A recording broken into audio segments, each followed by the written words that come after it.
Heavy disgrace hit the APC. The Anambra gubernatorial candidate Nicholas Ukachukwu just embarrassed himself on live TV, and the clip is going viral. Even Governor Charles Soludo and others couldn't hold back their laughter after what happened. Nigerians are still shocked at this APC candidate response when he was asked one simple but important question on live TV. In this video, I'll show you exactly what he said.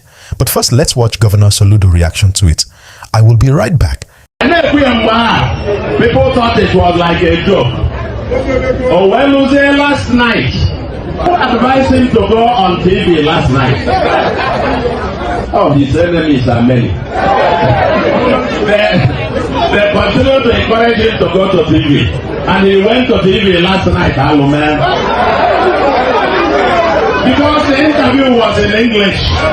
English on F9. And what you say I had to do? How about baby factories and illegal adoption in Anambra?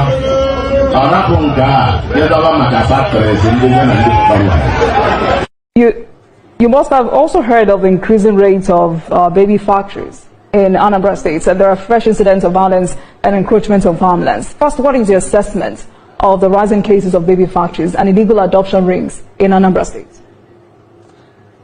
Oh, honestly, let me tell you this. I say things in national television and I listen to someone and say it's not true. Nobody have more number of factories in Anambra State than myself and my family. And on that note, I'm telling you right now, I can't remember in recent times once telling you that many industries sprang up in Anambra State. No, insecurity had killed one of the factories. As a matter of fact, my factory is not longer killed because they kidnapped my 6 expatriates. And then the rest, I used to have some of this people working for me. The place is under lock and key for the past few years. I have not. We lock it down because we cannot be able to run it. But what? Share your thoughts on this video. And when we train them, we'll send them as foreign girls to those farm areas that you can live in the farm and sleep with your 2 eyes closed. There will be the guards over all the farm settlements. They will be guiding them. They will be there. And they make sure. Allegedly, there are politicians who are also land grabbers. How do you intend to deal with those ones?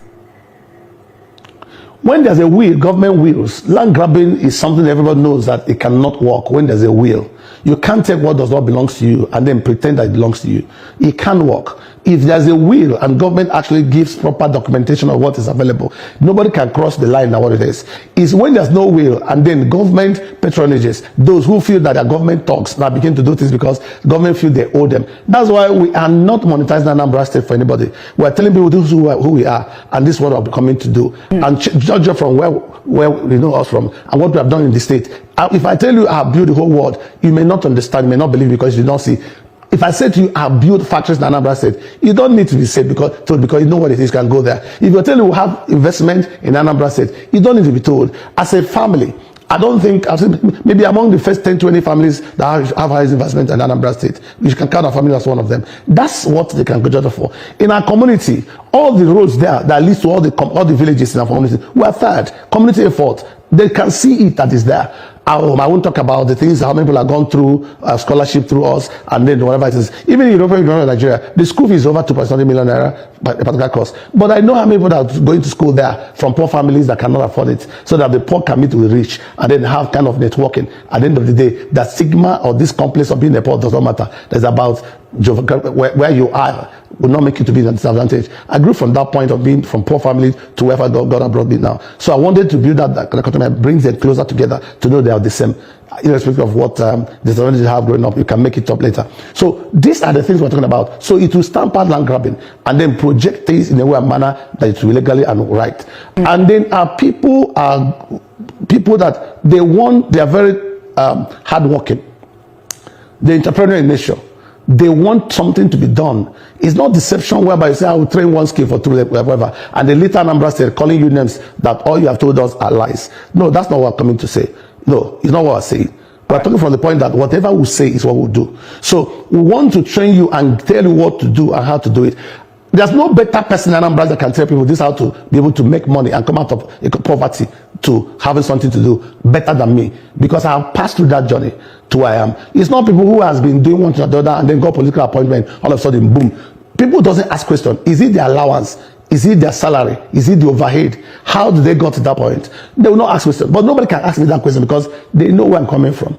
and then where I am and where I'm going. So I'm coming to Anambra to bring that to bear, and that's why people are supporting me. Let me also say to you, someone, a foreign observer that came in, met me today, and he told me, we went to the market, well, I think they're from either South Africa or where, they're not Nigerians. He said, we did some trial sample in Onitsha, a call in Onka, a call market in Onka, and then another place they call in also in Onitsha, and then somewhere in Newu. They say, all the market people say they're voting for you, and we're asking them to come and know who you are. I said, this is who I am. And when they came, they said my villages, the title holders are there with me. So they will say, oh, no wonder. So people are, right. Even those who are saying they will vote for me, I don't even know them.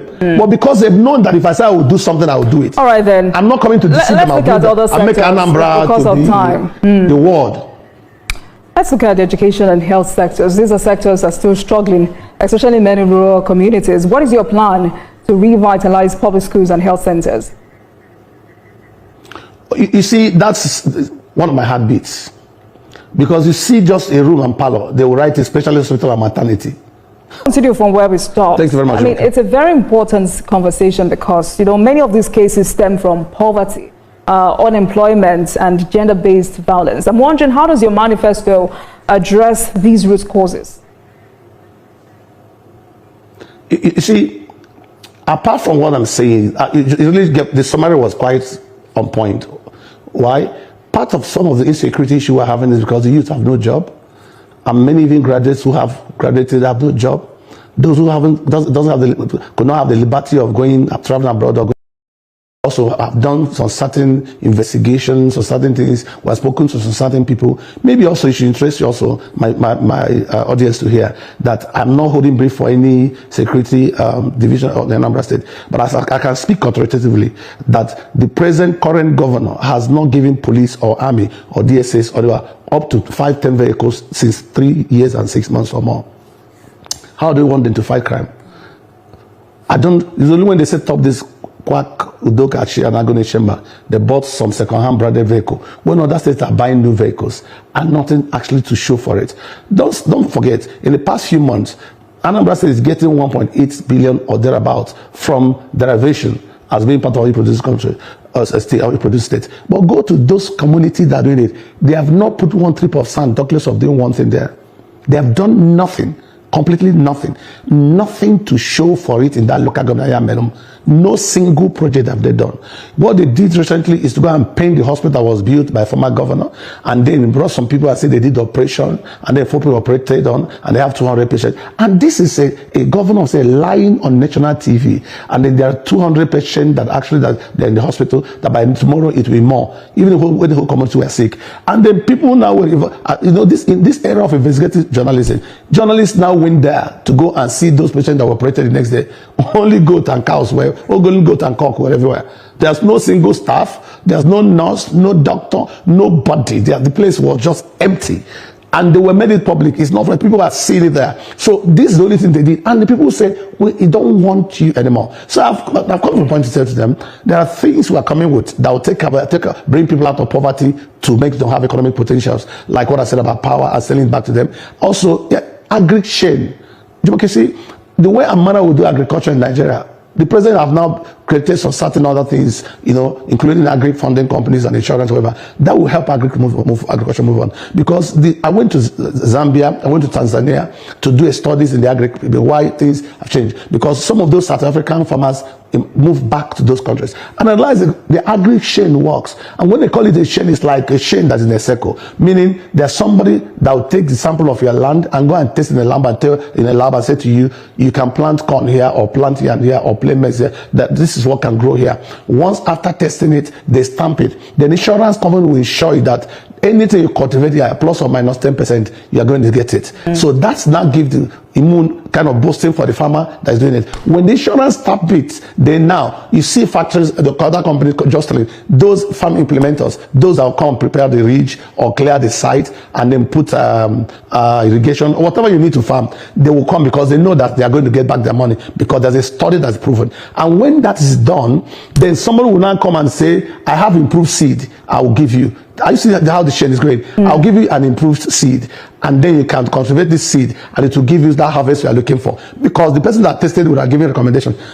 Having said that, Now, a company now, the funding company will not come and say, I'll give you money now to get able to plant it and weed it up to the point of nursery to up to the point of harvest. And a harvesting company will say, I'll harvest it for you and I'll take 1 bag or 2 bags after harvesting. That's the cost I'll take. The one that prepared the ground will say, I'll take 5 or 10 bags for preparing the ground for you. The one that gives you seed will say, I'll take 1 bag for preparing it. It might be equivalent in money. And then when all this are together, the off-taker that will buy those your product will come and say to you, how many percentage of this your product do you want to sell? He can say, I want to sell 50%. It's okay, fine. I give you 10% to hold in lieu of what I'm going to take from you. And then when it's ready, I'll be the off-taker. And then when that off-taker comes, you can see that the farmer now is a beautiful bride. It's no more stagnated or just a mere farmer. He's now doing farm business. He's now into agro business. So his swag, his boldness, his confidence has improved. That anybody, both the medical doctor, non-medical doctors, graduate, will find a business. Because when you have done this, before even you take a step to go and start that issue with the farming, to go into that farming, you realize that you have known that at the end of the planting season, I'm going to get 5 million, I'm going to get 10 million, I'm going to go. So when you consider working for somebody and they pay you 200,000 a month, you go and take that and know you're going to get 5 million. So if you do 1 hectare, I get 5 million this time. Next time you do 5 hectares, you get to 5 million. You can see the trajectory of your growth. And it will encourage other people because they see that growth is coming and because they share. And then a value-added company will now come and say, oh, I'm doing starch. And I know that in so local government in Anambra State, I can get 200, 1,000, 3,000, 5,000 tons of cassava to produce starch. All right. Let me go and put my factory there. So when the off-taker brings it out, he gives me. So we'll cut off the cost of going to market, those prices increases and all those speculations. They cut off the cost of transportation and other things because they are taking it from source. What will now be going to the market now is just a finished product. So this becomes a chain. So you can now see in that place it will vast land that's prepared. And then we're going to provide forest guards. Train our people, give the security agents to train them, and then I'm there to go and become let's stay on that. Train agents. Just for clarity, did you just summarize your agricultural revitalization policy to me? Yeah, so this is what it is. Agro-chain means somebody will taste the ground, somebody will start with show what he has tasted and say he can walk, and then somebody will give you a seed that will give you that has tasted to plant, and somebody will provide now to go and prepare that land for you to come and plant. Somebody will give you loan to be able to do those planting and weed it and prepare it at the time of harvest. Somebody will harvest it, then somebody will be outside to buy it, and then value-added company will not be able to use it to produce. It becomes a value-added chain, a complete agro-chain that cannot be broken, and it will bring a lot of people to cluster of that chain because you've known that if you plant 1 hectare, you are getting to some amount of money. So you decide what to do. Our government will now be able now to run it and provide what we need for it to work. And then other people. I've even talked to 1 or 2 companies that said they can come and become a seed company. If you Google it, it's like in Zambia, there are many seed company. Their own is to do research on seed and prepare seed to sell. That's their business. That seed company, we're going to bring them to Anambra, maybe 3 or 4, they have a variety. And then I was talking to agri-fund company, one Mohammed, Abu Mohammed. I was telling him about it in a recent time, and he said they're going to take a trip to go and study it there. So what am I saying is that it becomes agro chain, and the farmer is no more a mere farmer, local farmer. He's into agro business. He's a cleanup. He can come go to farm with the suit. He can have a 1 room in his farm. He can be able now to go to farm and then be proud that he's into agro business. This goes also to animal husbandry. We'll give you species. If it's cow, we also met a company. How do you, Andy, hold on, that will bring in. Don't forget to like, share, and subscribe for more updates.